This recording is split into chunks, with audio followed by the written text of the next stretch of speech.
زبور باب 2 خدا کا برگزیدہ بادشاہ۔ قومیں کس لیے طیش میں ہیں اور لوگ کیوں باطل خیال باندھتے ہیں؟ خداوند اور اس کے مسیح کے خلاف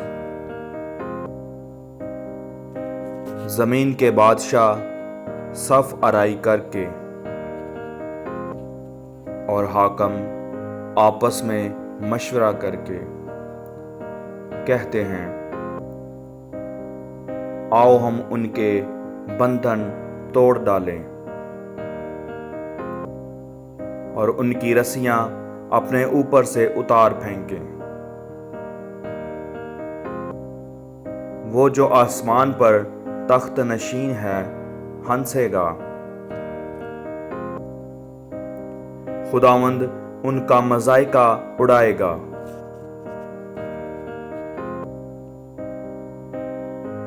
تب وہ اپنے غضب میں ان سے کلام کرے گا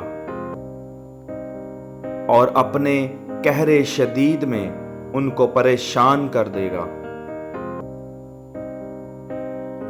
میں تو اپنے بادشاہ کو اپنے کوہ مقدس سیون پر بٹھا چکا ہوں۔ میں اس فرمان کو بیان کروں گا۔ خداوند نے مجھ سے کہا، تو میرا بیٹا ہے، آج تو مجھ سے پیدا ہوا۔ مجھ سے مانگ اور میں قوموں کو تیری میراث کے لیے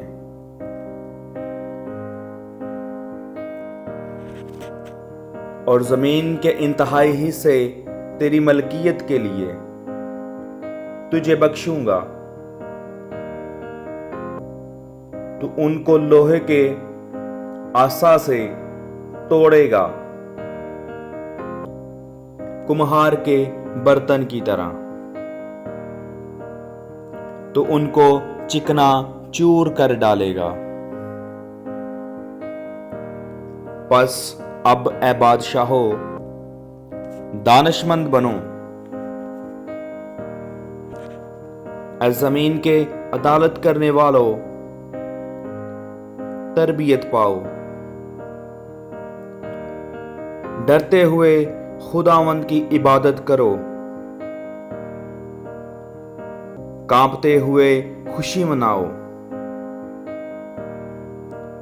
بیٹے کو چومو، ایسا نہ ہو کہ وہ قہر میں آئے اور تم راستہ میں ہلاک ہو جاؤ، کیونکہ اس کا غضب جلد بھڑکنے کو ہے۔ مبارک ہیں وہ سب جن کا توکل اس پر ہے۔